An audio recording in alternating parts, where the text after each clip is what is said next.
You have to do that. Fine. It is time for us to get started already. Maybe there's some people down in the lab too that need to be pushed back up here. It's not Monday, it's Tuesday. I almost made the same mistake. So happenings this week, we have a study guide that I released on Friday. You can find that in our Canvas modules. I would recommend taking a look at that. I tried to be as detailed as I could without actually writing the questions. I still have not written the exam. I'm going to go back to my own study guide to get inspired. But that is how that process works, is I go back to the study guide and say, what are some interesting questions that I'd like to design a question around? So they're phrased as a lot of questions or be able to's or something that I aim for them either be a skill or a question type that I'd like you to be able to answer. So if you think about those kinds of questions, then that should be good for helping prepare you for the exam. I did mention that on Thursday, we're at least going to ask if people have questions on anything in the study guide and go through any of the slides, see if we answer those, any more details. So the start of Thursday's class will be that. The rest of this week, we're going to start thinking about prototyping, as well as I have lots of blank trading cards in front of me. That shipment came in, which is wonderful. So I will be distributing these at probably makes the most sense to do the end of class. I will also be on Canvas posting a few images, and those images will be what you need to put on these cards. So between now and when we actually have an in-class play testing session, I don't have a date for this yet, but it needs to be soon. The goal between now and then is for you to each open up. You're going to be getting 4 of these packs. And I believe we're going to verify this today that there are 54 cards in each pack. You're going to be making 4 50-card decks that are meant to be played against each other with some basic rules, and then the cards are chosen for you. So I'll post the images of all of the cards. You will transcribe all of those images onto these cards. How you do that is completely up to you. You can write them, you can print out, and it straight up doesn't matter how you get them on the cards. Just make sure that they're playable, that they aren't going to come apart, or the goal is for them to be playable. So are those blank cards? These are blank cards. They do not have anything on them, and we're going to need to get on them what we're going to be playing. So each of these, you'll get 4 of them because there are 4 decks. And again, we want them to be balanced to play against each other, which in their initial state, they will not be.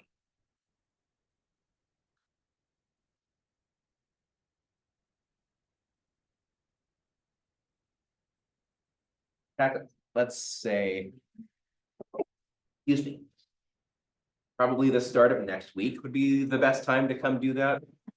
So yes, there will be an assignment due on Sunday, but let's also try to get the transcription for this done by Monday. And that way, next Monday, we can come in and play test this game to try to figure out how do we play this card game, as well as how does it feel to play with these decks. And throughout the quarter, I will occasionally be asking you to bring these decks, and we will be doing some different in-class activities to try to determine.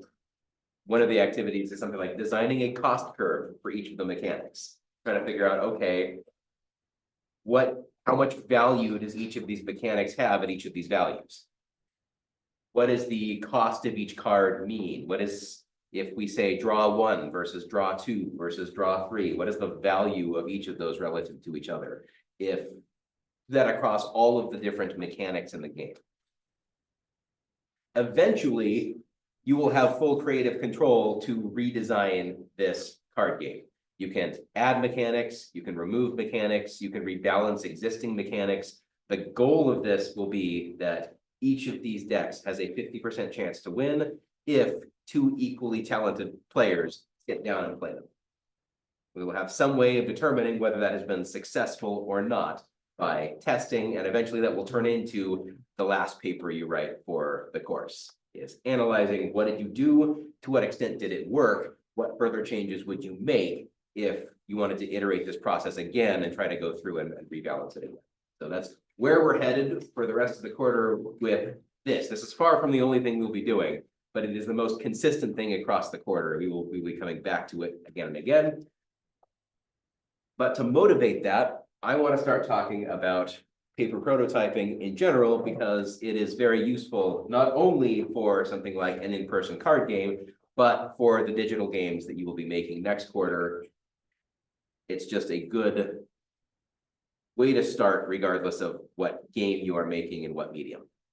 Questions about the upcoming schedule or all of these cards or anything else, the exam?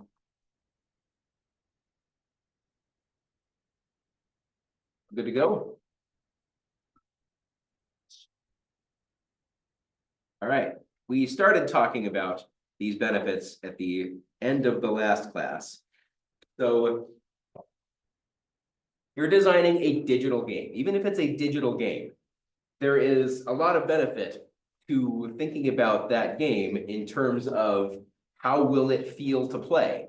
Because as soon as you write lines of code, changing that code to incorporate new mechanics, or changing what mechanics have access to what other mechanics, all of that is going to be a lot of redesign work. And unless you have designed your initial prototype from the ground up with a bunch of design patterns for scalability, with knowing that you don't know everything about it, so everything is open-ended.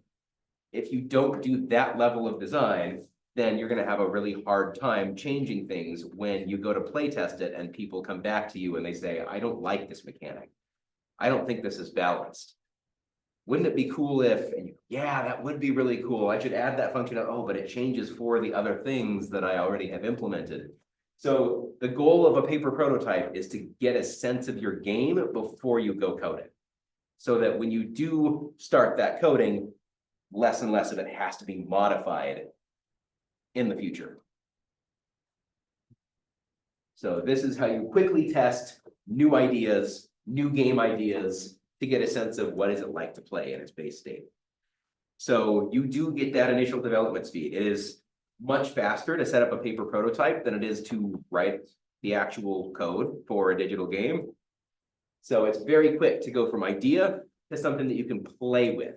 Even if it doesn't 100% match what the end experience would be like, the goal is to minimize that difference. Some paper prototypes can be playable very quickly. When you have limited development time, it is very useful to get a sense of what that's going to look like right away. Next quarter, when you're thinking about what game to play, I would urge you, or what game to make, I'd urge you to spend just a couple of days and make a prototype of that game idea and play it on paper. See how it feels, and then take what you learn from that, dive into the digital product. You also get really quick iteration speed. It's very easy to modify a paper prototype to be able to play it again in its next state, and its next state, and its next state, and its next state. So I did mention you're eventually going to be balancing this card game. You will be getting more of these. This is only half of what we're going to use this quarter. This first half is just for the initial state, and you will eventually get 4 more packs of this to be able to design and implement your solution to a fun card game. Even in the middle of a game session, you're sitting down and playing the game. How easy is it to change the rules of the game? You just state, these are the new rules of the game. And now you're playing with those rules. In a digital world, you now have to go implement all of those rules to be for the digital product to represent the change in rules that you want.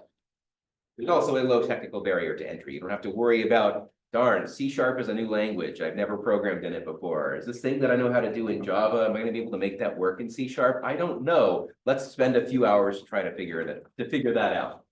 With a paper prototype, you don't have to worry about anything technical. You're ready to just focus on the game and nothing else. You can also be like me, having the artistic skills of a 5-year-old, and you can still write something that works on a piece of paper. This also means that if you have some artists or designers or anyone else on your team, they can all help you play test, and you're not worried about, all right, we're now bottlenecked behind the people in this company that are our main coders. we're waiting on them to have something that everyone can play. Now, as a paper prototype, everyone on the team can immediately dive into the playing the game and understanding it. So there are lots of benefits. You can, of course, collaboratively create a prototype. This helps share ideas amongst your team. Everyone has different ideas. And if you start with, well, what is that paper prototype going to be? It's very easy for everyone's ideas to feel heard at the beginning. It's a stray bracket. Everyone on your team can feel like they have some ownership over the design of the game because they've been contributing from the very beginning. So of course, the prototype is going to be different from a finished game. Let's dive into, all right, how do we set this up? How do we set up a nice paper prototype? So if you're doing this, it's useful to have things like large sheets of paper, any dice. You can also use any online RNG, some cards, any random generation. Very nice, especially if it's a card game. You can sleeve it. It actually feels like you're playing the game with real meaningful cards. If people want to, you're welcome to go buy sleeves for these. They're the same size as most trading card game cards and have those same nice curved. I made sure to get exactly that. So if you get sleeves for Pokemon or Magic the Gathering or Yu-Gi-Oh! I guess Yu-Gi-Oh! Is slightly smaller, isn't it? So, but Pokemon and Magic the Gathering use the same sleeves. Yeah. So anything, it's the same size as either Pokemon or Magic the Gathering. Index cards can be useful as well. Post-it notes. Whiteboards and multiple colored markers can also make that easy. So just having all of this ready to go and then saying, all right, here's a base idea. Who has ideas? What would make this more fun? What would make this more engaging? Legos can be fun. A notebook for you to write some ideas. As you're playtesting, especially on paper, taking good notes will make it very easy to say, okay, how did that go? What changes do we want to make? A digital notebook, of course, is perfectly fine. So we're going to come up with a digital game concept. We're going to want to make something on a tablet that is possibly to be played on a tablet, but it's going to be based on the turn-based system within Valkyria Chronicles. So I spoiled this at the end of last class, but what does it look like to now take this system? And you don't have to have played this, although it will a little bit if you have. You'll see the similarities here, but you don't need to have played it in order to understand exactly how this works. So Valkyria Chronicles battle system is a combination of turn-based and real-time. There's going to be taking turns. And each of those turns, there's going to be a real-time action-based. That is your turn. You have a certain amount of space that you can move, time to do things, and then your turn ends. And then the next turn is selected, and that is another real-time event. So players move a single character in real time. You select the character, and then you're going to be zooming in from the kind of the tactical screen to the first or third person view of that character moving around. Once their turn ends, you zoom back up to the tactical view. So there's a difference between the tactical view and then the real-time moving your character, initiating gunfire, getting shot back at, and then yeah. So each character can only move a limited amount of distance. Enemy characters for the scope of this paper prototype are immobile. They're just waiting to see you. Once they see you, they are able to shoot at you. And if they have direct line of sight, if you fire at them, they can also fire back. All right, so with this idea of a digital game that we want to make on a tablet, how could we utilize paper? How could we utilize, without writing a single line of code, how could we emulate this concept of Blitz with just paper? So let's take a look at what this would look like. We're going to start with some drawings of game scenes. So on a large sheet of paper, we're just going to think about, okay, on one hand, this top left image is going to show us kind of the tactical screen where we see the enemies that we know are there, and we see our own player characters as well. Zooming in on one of those player characters, we can see from a third-person perspective, now we can see that the goal is to go around this corner and fire at an enemy that we know is there. We see in green all of the possible cover locations. So we want to move to the wall to look around the wall. We want to move to the low barrier to hide behind the low barrier. So those are possibilities. Then we can see that once we've chosen the wall, we can go up, hug the corner of that wall, peer around the wall, and have direct line of sight to the enemy, which we could then fire upon. So you can see that they're just mock-ups of digital scenes. This is what we would like to be able to create eventually. But it gives you a nice idea for everyone on the team. We're now all on the same page. We know what we're trying to make. We have an idea. It's not artistically amazing. There are some circles and triangles, and those are people.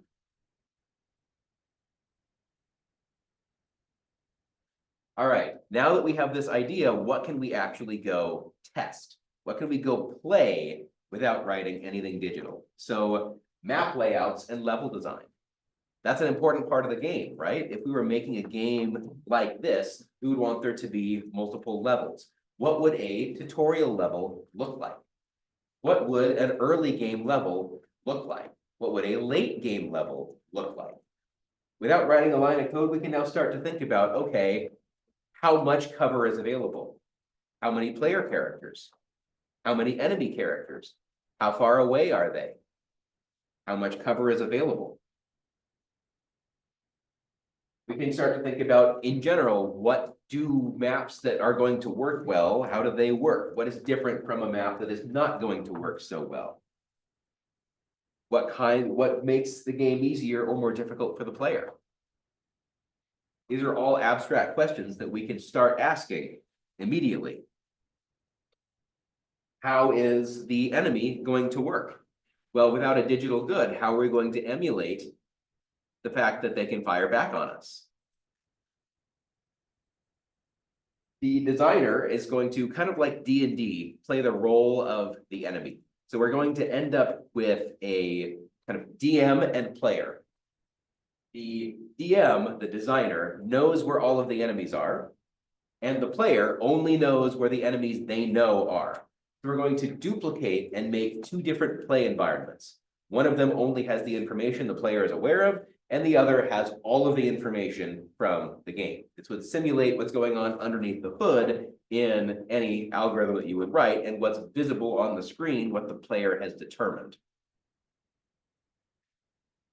This allows you to ask and answer questions like, how much information about the player's troops should the AI have?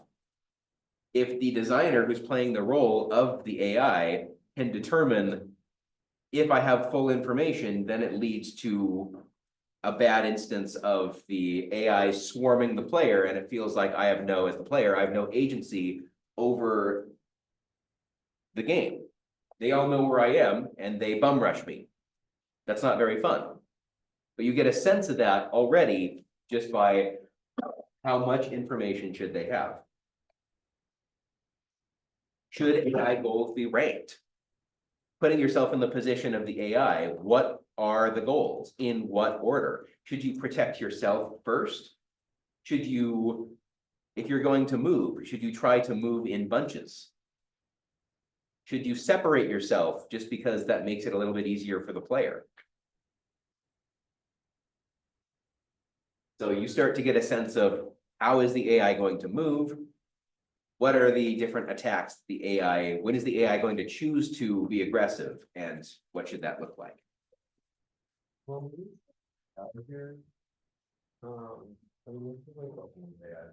Yeah, it's the older AI term, which is you're playing against the computer. So the AI now just refers to the computer player. And granted, there's a lot of AI that would go into writing that agent, but yeah, it really should just say agent design or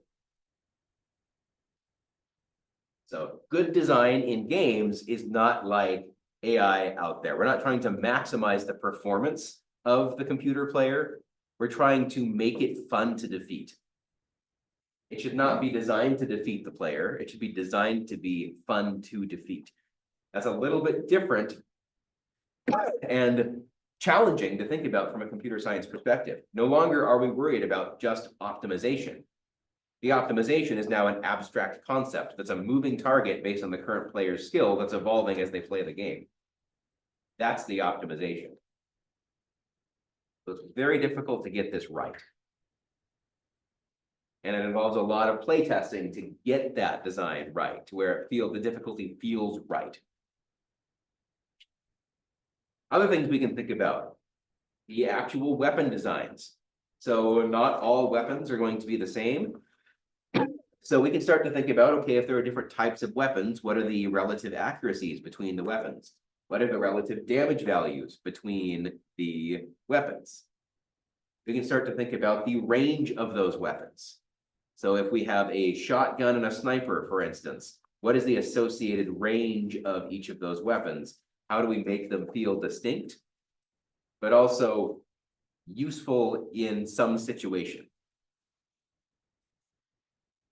So balance against other weapons.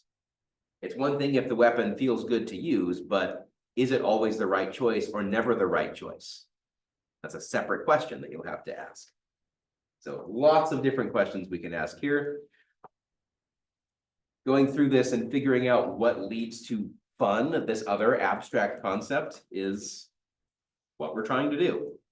So let's actually go construct it. Let's think about how we're actually going to put this together.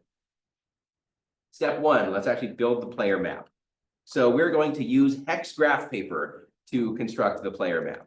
And this makes sense because if you have a particular orientation, you can see what's in front of you, which is one of the sides of the hex. And you also have peripheral vision, which will represent the diagonals in front of you. So that represents something that you can see, something that's directly in front of you or something that's in your peripheral vision. If it's behind you in your peripheral, you can't see it. If it's directly behind you, you can't see it. So using hex there makes a lot of sense. It gives you that sense of what you would have in a first or third person shooter. Now we'll identify some colors to represent some different elements. So buildings are gray, low walls with cover are brown, and capture points, places where you need to remove enemy presence and put your own presence there, are going to be red. So here's an example of a level that we could create. So there are 3 capture points, the red polygons, and then there are some buildings and there's some additional low cover. Is this a good level? Easy level? Hard level? Really hard to tell just from this, right? You'd actually have to get in there and play it to figure out how difficult is it. We also don't know how many enemies there are, how many players there are, the player starting locations, the enemy starting locations. There's a lot that's just up in the air. We designed this. We don't know how it's going to play out. All right, so we have this. We then need to make the GM map. And you can see now we actually have the associated enemies and orientations initially of those enemy units. So there's an enemy here facing this direction. There's an enemy here facing this direction. Enemy here facing that direction. And we can see that there's that orientation now associated with each one of those enemies. But note that this is the GM map. The player doesn't know where all of these are. The player knows that. But the person in charge of everything is going to see this at the start. So red triangles for enemy units. When you're placing those units, you want to think about, we're designing this for fun and eventual success. So clumping the units together, that may or may not be a good idea, especially early on in the game. Facing the same orientation, that would make for an interesting outcome where the player would learn, okay, if I go around the edge and attack from behind, I can flank the enemy outside of their peripheral vision since they're all facing the same direction. But if they're facing in different directions, now the player has to think about, all right, where can I get without having a unit that is visible? So they might end up seeing that, all right, if I start here, I can move into this cover, which is out of the peripheral vision of this enemy, and this is blocked by this building. So nothing happened when I walked up here. When I go around and am able to, oh, I see this enemy now, and it's behind me. So they've learned that I can sneak up on this enemy while still being out of the range. They don't even know this enemy exists yet.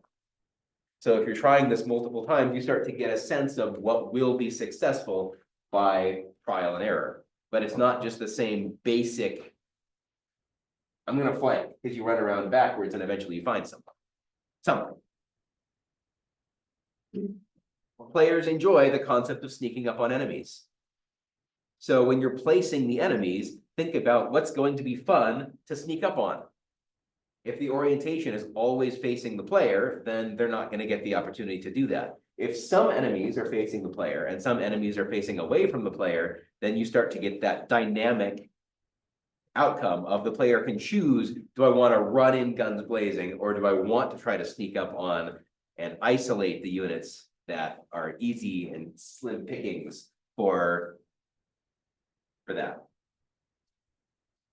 If these enemies are going to patrol, so they're going to do the same repetitive behavior in some kind of circle.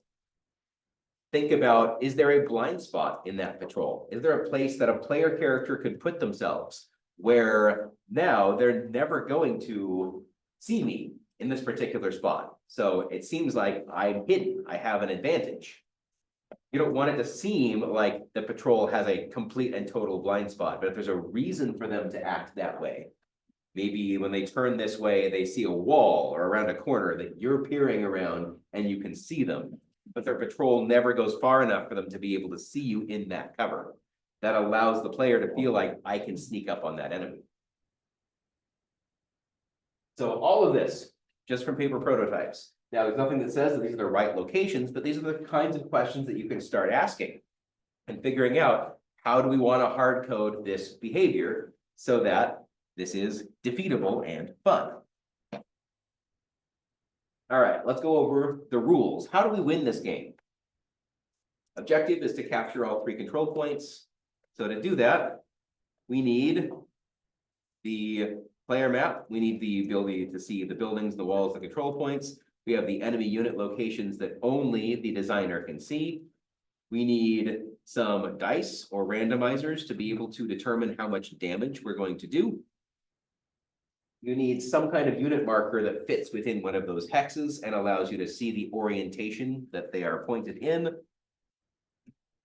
Units should be colored and numbered. I like to think of the Star Wars for this. You'll have, your enemy units or your reds, your player units or your greens, whatever it is that you want to do. And then you can assign them names or numbers, something that allows you to see the individual performance of each of these units in the global whole. So for instance, if red 5 is always the first one to be defeated, is that a good thing or a bad thing? If red 5 never gets in any damage, is that a good thing or a bad thing? If red 5 is responsible every single time the player lost, red 5 was the one doing the damage that ended the game, is that a good thing or a bad thing?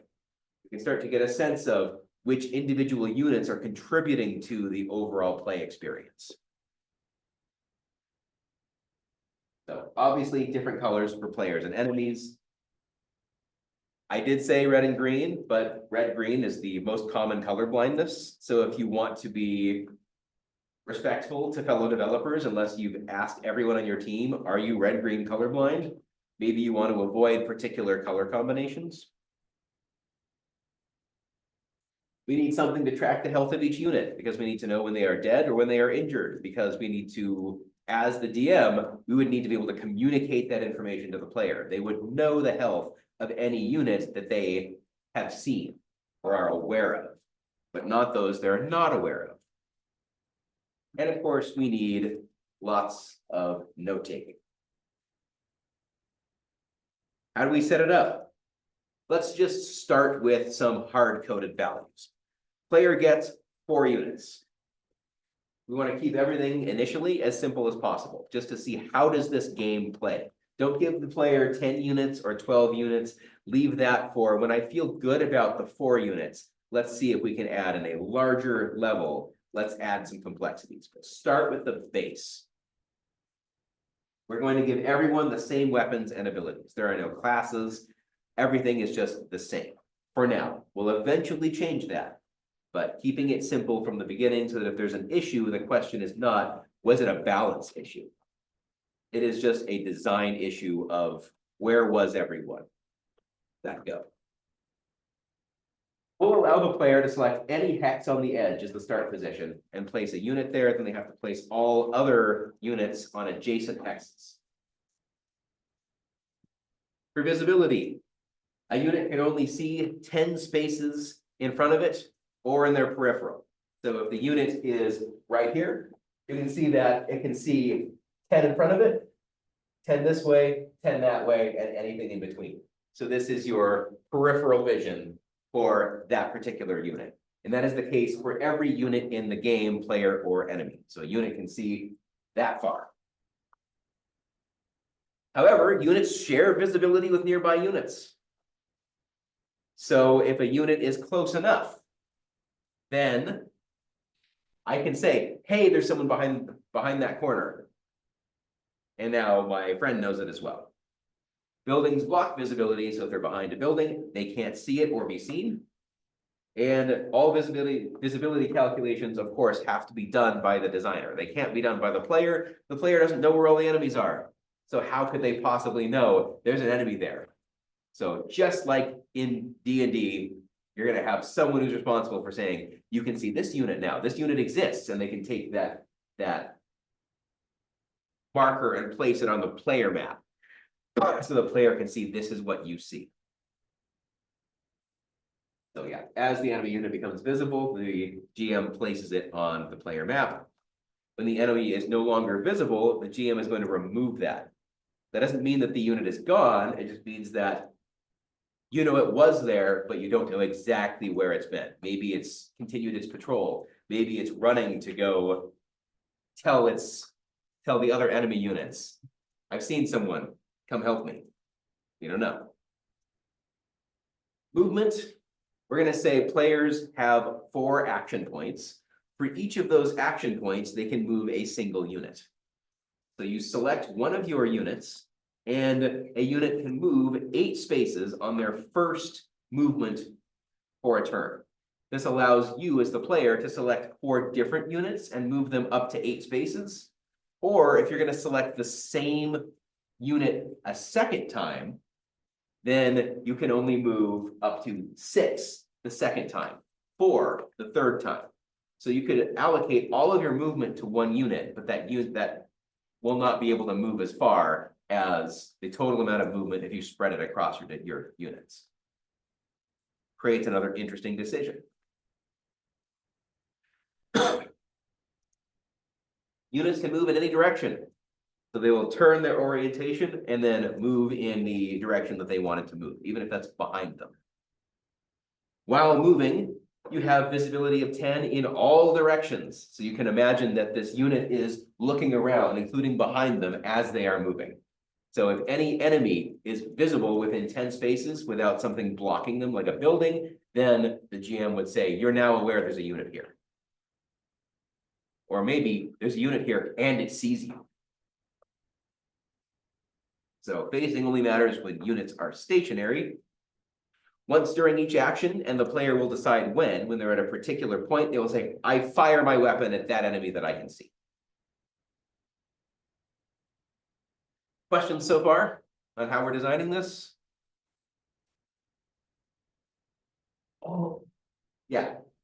so players are placing their characters at the beginning, without knowing where any of the enemies are, Correct. without knowing anything about like other people are where.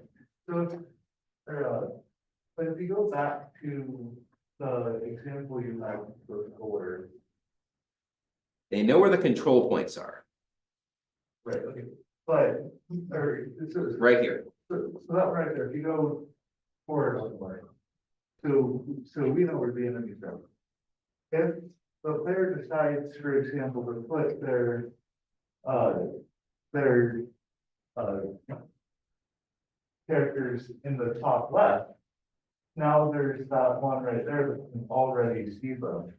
That's low cover. I'm assuming that that unit is below the cover. So you would not be able to see them from the beginning. But they would like easily be able to. As soon as they stand up, they'd be able to see you. So on its turn, when it wants to move, the first thing it's going to do is pop its head up over that, see you, and then what happens? And then they probably attack you. Quite possibly. So, yeah, nothing is perfectly visible except maybe, nope, this blocks line of sight right there. This blocks line of sight right there, because this is all low cover. This is more than 10 spaces to the end. So no unit in any capacity can see anything on the edges from where we're starting. Anything that's below low cover, you can assume is crouched under that low cover. They would see something on their turn, but not before that. All of that was designed on purpose.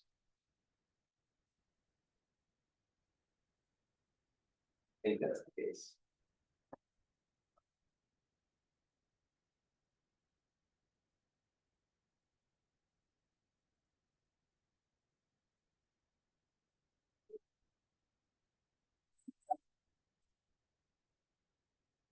All right, so how do weapons work? We're going to say that every unit carries a single weapon. We're going to start everyone, players and enemies, off with pistols. A unit can shoot at any unit that is visible to it. How does this work? So the player is going to say, I want to shoot at this enemy that I can see. We're going to calculate the odds of hitting based on how far away the enemy is and based on this table. We're going to roll a d6 for each shot fired, and we're going to say that a pistol has 3 shots. We're going to have a to hit value, so there's basically an accuracy built into this. And to keep it consistent, pistols always do 2 damage, regardless of how far away the shot was. If the shot was right point blank, 2 damage. Far away, 2 damage. If the target survives those 3 shots, then it will return fire. It will turn to face the attacker, whatever its orientation used to be. It's being shot at, so it will turn to face the attacker and shoot back. So here's an example of what that might look like. So we're going to start with just a pistol. Always has 3 shots, 2 damage per shot, and everything here is your 2 hit value on the d6. So if the enemy unit is 1 space away, you have to roll a 2. Basically a 1 misses, but a 2 through a 6 will hit. If the enemy is 7 spaces away, you roll a 1 to a 3, you miss. You roll a 4 to a 6, hit. So it's harder and harder to hit the farther away you are. A rifle, on the other hand, is better at mid-range and really bad close up and really bad far away. A shotgun is good at most close ranges and very quickly falls off, can't even hit things 9 and 10 squares away. So you have to be within 8 and really within 6 for it to even have a reasonable chance of hitting. It also only takes 1 shot, but if you hit, it's 6 damage. So 2 shots at 4 damage. A sniper is 1 shot, also 6 damage per shot, but it's kind of the opposite of the shotgun in that it's incredibly bad close up and very good at range. Machine gun is very unlikely to hit regardless, but gets 10 shots at 1 damage. So now, again, everyone starts out with the pistol, but you might design some different weapons to say, we want these to all feel different and have a use case. And now these would feel a little bit different to use. We'll come back to this momentarily.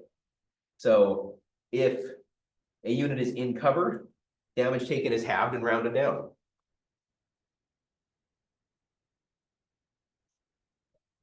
If The unit is in cover next to a corner of a building, you have visibility around both sides of the corner. So something like this. This unit that is right up on the edge can view around this corner.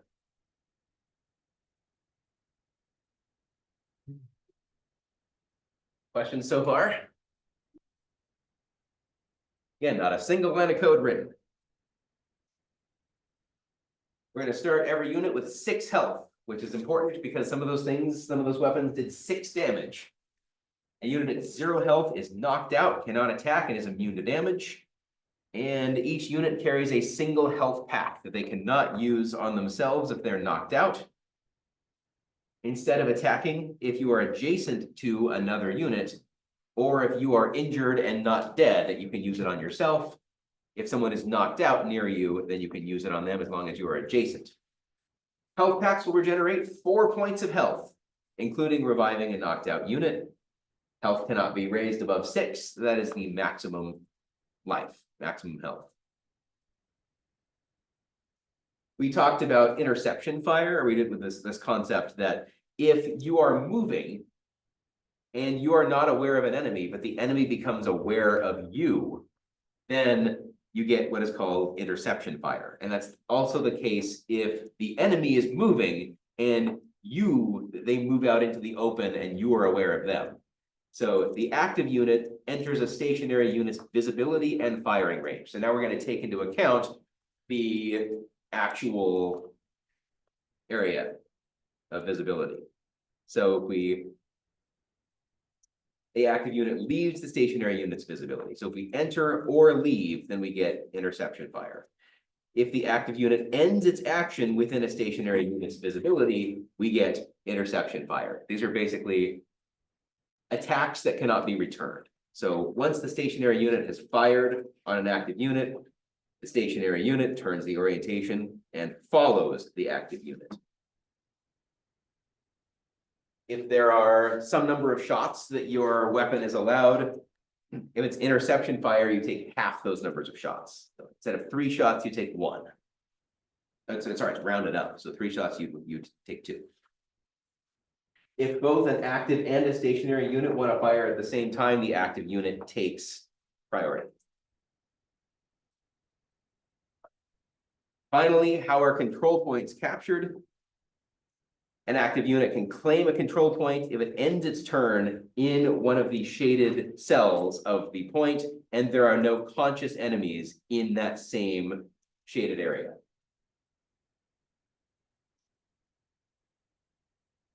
Enemy units can do the same thing, reclaiming control points using those same rules. So the victory condition is the player has control of all 3 control points at the same time. Questions on any of that logic? Does the game as it stands make sense? Do you feel like you could get a sense of how this game feels to play by drawing out this paper prototype?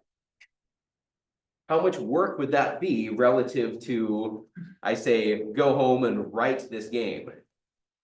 Come back to me and we can play test it. A digital version of this game. Depends on your confidence, skill of programming. If you're new to C#, you're probably not gonna be able to do this. In general, yeah. But I would argue that it probably is going to take longer to set up, almost regardless of your skill level. It's still going to take quite some time to be able to code all of these rules, be able to code exactly what happens in every one of these situations and circumstances. If you sit down with a person, I have within half an hour of going slower than I would if we were sitting down with those materials ready to go, I could teach someone to play this, and we could draw it out and prepare it in a reasonably short period of time. Goal, of course, is for the player to have fun. Other things we should be considering as we do this. The enemies have more units, so they shouldn't be moving until they're aware of the player. They're just going to stay stationary and maybe have some basic patrolling logic. They're not going to use significant amount of intelligence to try to gang up on you or use real tactics. Once a player takes a control point, all of the units should be aware that it's been taken. This makes sense because this really ramps up from the player's perspective. Now I've taken the control point, I need to defend the control point. If no units ever come looking for that control point again, it's boring. You should feel like I need to leave someone to defend this. Or it should feel risky to leave that captured control point. Because an enemy unit will come try to reclaim it. So if the other units are aware of that, you can incorporate that into your logic. As the GM, we need to track who sees what. So which units your troops as the GM can see, which units from the player's perspective they can see. So it's very difficult to do all of that at the same time. But of course, you don't want to make any information based off of what the player knows. You should only make enemy decisions off what the enemy knows. You want to be taking notes about what strategies work well. So if you're playing this with a player and they're successful, take a note of what was their strategy? What did they do? What worked? Why do you think it worked? If they struggled, what happened? If they continue to struggle, what kinds of hints could you possibly give? This could be built into a tutorial as part of the hint system in a tutorial.